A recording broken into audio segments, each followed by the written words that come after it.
Bonjour et bienvenue dans cette capsule sur la reproduction et la sexualité qui doit nous permettre de revoir les notions essentielles du collège afin d'aborder sereinement le thème du programme de seconde, la procréation et la sexualité humaine. Tout d'abord, la définition d'une hormone. Une hormone est une molécule synthétisée, c'est-à-dire produite, et sécrétée, c'est-à-dire libérée, par des cellules. Cette hormone, elle est transportée dans le sang et agit sur des cellules cibles, c'est-à-dire qu'elle induit une réponse physiologique chez ces cellules. On note ici un détail. La cellule cible peut répondre à une hormone si elle possède un récepteur spécifique à cette hormone. Dans le cas de nombreuses hormones, le récepteur est présent sur la membrane plasmique de la cellule, comme ici. Dans le cas d'hormones sexuelles, le récepteur est dans la cellule. Les œstrogènes, la progestérone et la testostérone sont trois hormones sexuelles.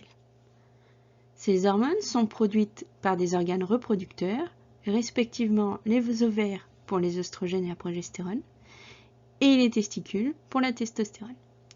Ces hormones sexuelles sont produites à partir de la puberté et sont responsables de l'apparition de caractères sexuels secondaires et de la capacité à se reproduire, donc la production de gamètes. Définissons les caractères sexuels, nous définirons ensuite les gamètes. Les caractères sexuels sont des caractères spécifiques aux individus d'un sexe donné chez une espèce donnée. Les caractères sexuels primaires sont présents dès la naissance et correspondent à la mise en place des organes reproducteurs, dont les testicules et le pénis chez les garçons, l'ovaire, l'utérus et la vulve chez les filles. La mise en fonctionnement des appareils reproducteurs engendre la capacité à se reproduire et donc à concevoir un enfant. Les caractères sexuels secondaires sont le résultat de l'action des hormones sexuelles et induisent notamment l'apparition de la pilosité, de l'acné, mais également le développement de la musculature et le changement de la voix chez les garçons, ou encore le développement des seins et le développement des hanches chez les filles. Les gamètes sont les cellules reproductrices contenant la moitié du patrimoine génétique. Le gamète mâle, le spermatozoïde, est de petite taille, de l'ordre de la dizaine de micromètres, avec son flagelle, et mobile. En revanche, le gamète femelle, l'ovule, est de grande taille, relativement au spermatozoïde, c'est-à-dire de l'ordre de la centaine de micromètres. Ces gamètes sont produits par les appareils reproducteurs qui sont constitués d'organes internes et externes localisés dans la cavité pelvienne. La mise en place des systèmes reproducteurs est sous le contrôle notamment génétique, qui est déterminé par les chromosomes présents dans les cellules, c'est-à-dire le karyotype. Un karyotype XY conduira à une différenciation vers un appareil reproducteur masculin, alors qu'un karyotype XX conduira à une différenciation vers un appareil reproducteur féminin. L'organe principal de la reproduction chez l'homme est le testicule, produisant à la fois les spermatozoïdes et la testostérone. Après leur formation dans le testicule, les spermatozoïdes se retrouvent dans un réseau de canaux dans l'épididyme, qui repose sur le testicule. En cas de stimulation sexuelle conduisant à l'éjaculation, les spermatozoïdes sont expulsés dans le conduit déférent, puis dans l'urètre, qui est un conduit urogénital. C'est-à-dire que chez l'homme, l'urètre est à la fois un organe du système reproducteur et du système urinaire, qui sont donc deux systèmes distincts, ce qui justifie que la vessie ne soit pas figurée. La vésicule séminale et la prostate sont des glandes annexes produisant le liquide spermatique qui constitue le sperme. Les organes génitaux externes, non figurés ici, comprennent le scrotum et le pénis. Le principal organe de l'appareil reproducteur de la femme sont les ovaires. Ils produisent les ovules et les hormones sexuelles, c'est-à-dire les œstrogènes et la progestérone. Au cours de l'ovulation, l'ovocyte est libéré dans les trompes utérines ou trompes de Fallope. C'est dans ces trompes que peut avoir lieu la fécondation.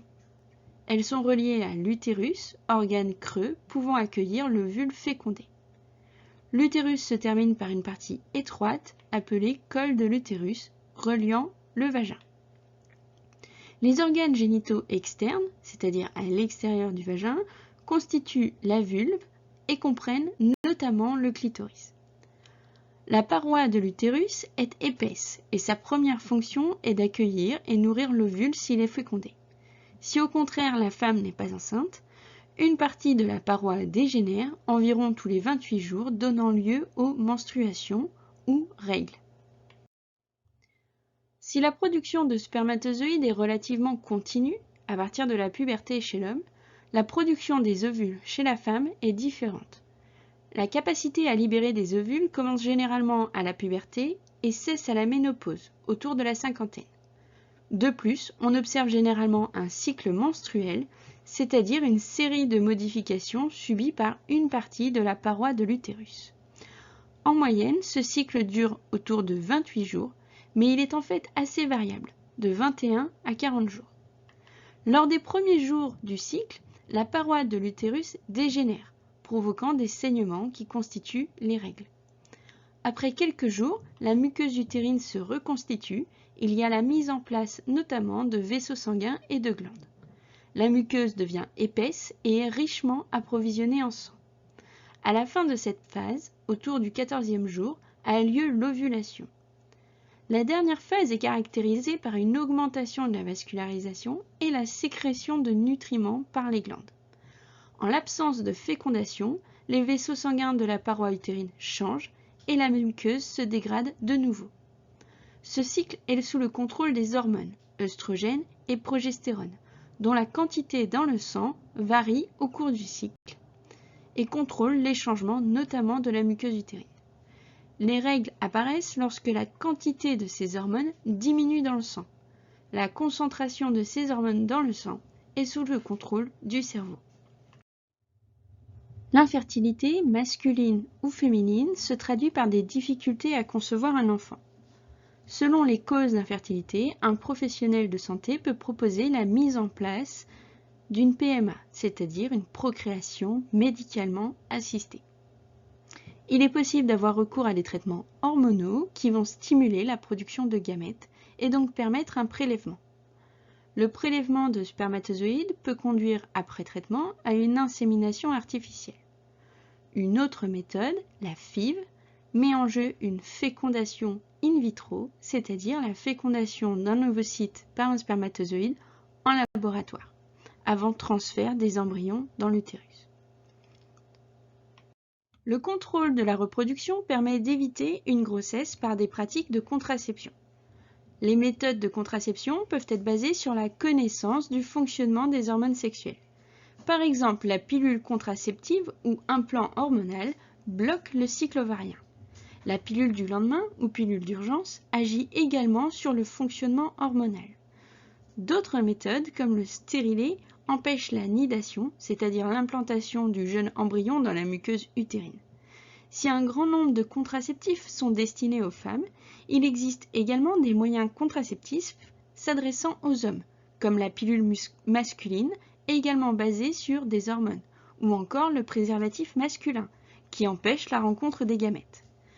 Par ailleurs, c'est le seul moyen contraceptif cité qui protège contre les IST, infections sexuellement transmissibles.